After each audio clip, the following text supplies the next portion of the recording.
کسی روحانی جگہ، خانقاہ یا مزار پہ پہنچتے ہیں، اور پھر آہستہ آہستہ صاحب مزار یا صاحب سلسلہ ان کو اپنی دعوت اور اپنی شخصیت کے ذریعے سے آہستہ آہستہ تبدیل کرتا ہے، اور یہ دنیاوی کاموں کی بجائے آہستہ آہستہ اللہ رسول کی طرف بھی دلچسپی لینا شروع کر دیتے ہیں۔ بیسیکلی یہی 4 کیٹیگریز ہوں گی جو اس بات کا فیصلہ کریں گی کہ آپ نے جس تصوف کو چنا ہے وہ ریئل تصوف ہے یا کسی ڈبہ یا کسی جعلی یا کسی نقلی کی چیز ہے، اور یہی چیز پھر فیصلہ کرے گی کہ تصوف کے راستے پہ چلتے ہوئے آپ کو ایک نئی زندگی، ایک آزاد انڈیپینڈنٹ زندگی ملے گی، یا کسی نہ کسی طور کے اوپر آپ بقیہ ساری زندگی کسی پیر، کسی خانقاہ یا مزار کے مرہون منت ہی زندگی گزاریں گے۔ میرے خیال کے مطابق ہر وہ بندہ جس کے اندر اللہ رسول صلی اللہ علیہ وسلم کو ڈھونڈنے، ان سے تعلق یا رابطہ کرنے کی خواہش یا تمنا موجود ہے،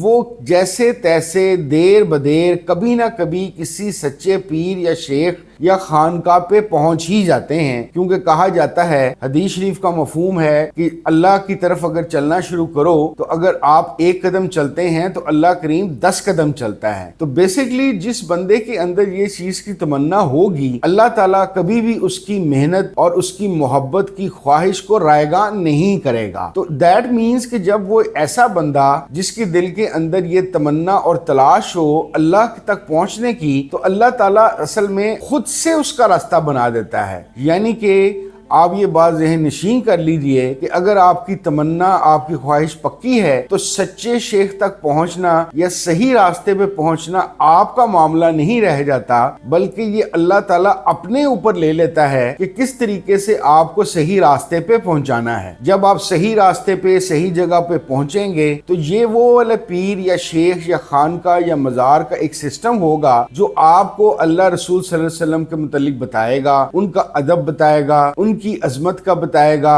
آپ کی شخصیت میں ایسی تبدیلیاں لے کر آئے گا کہ جو تبدیلیاں اللہ رسول صلی اللہ علیہ وسلم اور خاص طور پہ اسوہ حسنہ کے حصول کے لیے ہوں گی۔ تو آپ کیونکہ ڈائریکٹ آہستہ آہستہ بذریعہ شیخ اللہ اور رسول اللہ صلی اللہ علیہ وسلم کی طرف جانا شروع کریں گے، تو آہستہ آہستہ آپ کی زندگی میں ایک اطمینان، تقدیر کی سمجھ، دنیا کے چلنے کے نظام کا معاملہ، صبر، یقین کی قوتیں اس طریقے سے آئیں گی کہ آپ کی زندگی اور آپ کا دل و دماغ بالکل ایک پرسکون حالت میں جائے گا، اور اب ایک اللہ کے آزاد بندے کی طرف جائیں گے۔ دوسرے وہ لوگ جن کی پرسنٹیج زیادہ ہے، جن کو اللہ اور رسول اللہ صلی اللہ علیہ وسلم سے رابطہ یا تعلق کا کوئی خاص شوق نہیں ہے، یا خدا نہ خواستہ اپنے پیر اور شیخ کی دعوت یا اس کی محنت کے باوجود وہ اس طرف نہیں جاتے، یا آپ یوں سمجھ لیجئے کہ اللہ تعالیٰ کے ساتھ ہاتھ کرنے والے لوگ، جی ہاں اللہ تعالیٰ کے ساتھ ہاتھ کرنے والے لوگ، کہ بظاہر تو یہ دکھانا، یہ بتانا کہ اللہ تعالیٰ میں تیری تلاش میں ہوں، لیکن دل میں اصل میں اللہ تعالیٰ ہو ہی نہ،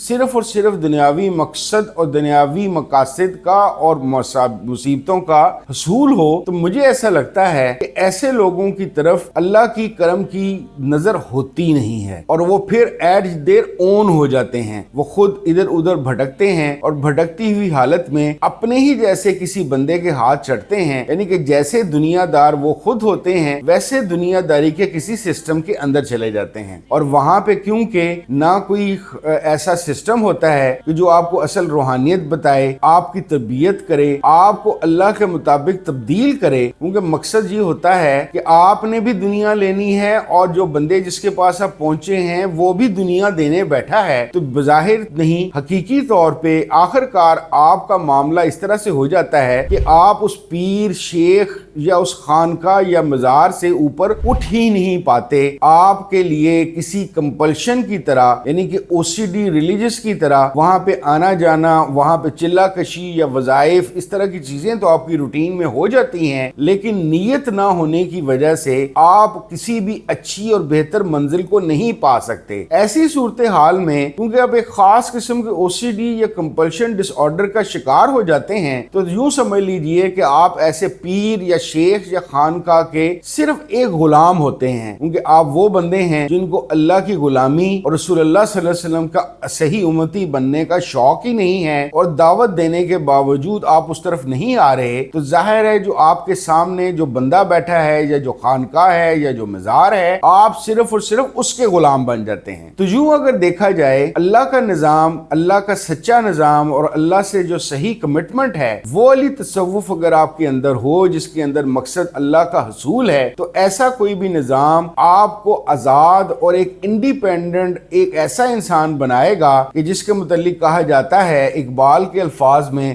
خدا بندے سے خود پوچھے بتا تیری رضا کیا ہے۔ یہ آزاد منشوں کی دنیا بنتی ہے، اور اگر خدا نہ خواستہ آپ کی اپنی نیت کے اندر ہی کھوٹ ہے، بلکہ کھوٹ کیا وہ ہے ہی غلط، آپ کو اللہ سے اللہ کے لیے کوئی دلچسپی ہی نہیں ہے، تو یقینی طور پر آپ ایک غلام کی زندگی گزاریں گے، اور غلامی کے اندر آپ کے نہ کوئی حقوق ہوتے ہیں نہ کوئی آپ کے فرائض ہوتے ہیں۔ ہماری کوشش ہونی چاہیے اور یہ دعا ہونی چاہیے کہ ہم ایک دوسرے کے ساتھ دھوکے بازی کرتے ہیں، جھوٹ بولتے ہیں، بلف کرتے ہیں، کم از کم اللہ تعالیٰ کے ساتھ بلف کرنا یا جھوٹ بولنا چھوڑ دیں۔ ہمیں چاہیے یہ کہ ہم اگر طریقت اور تصوف کا صحیح حصول نہیں چاہتے تو کم از کم نہ اس کا لبادہ اوڑھیں اور نہ اللہ تعالیٰ سے جھوٹ بولیں۔ بہت شکریہ۔ السلام علیکم ورحمۃ اللہ وبرکاتہ۔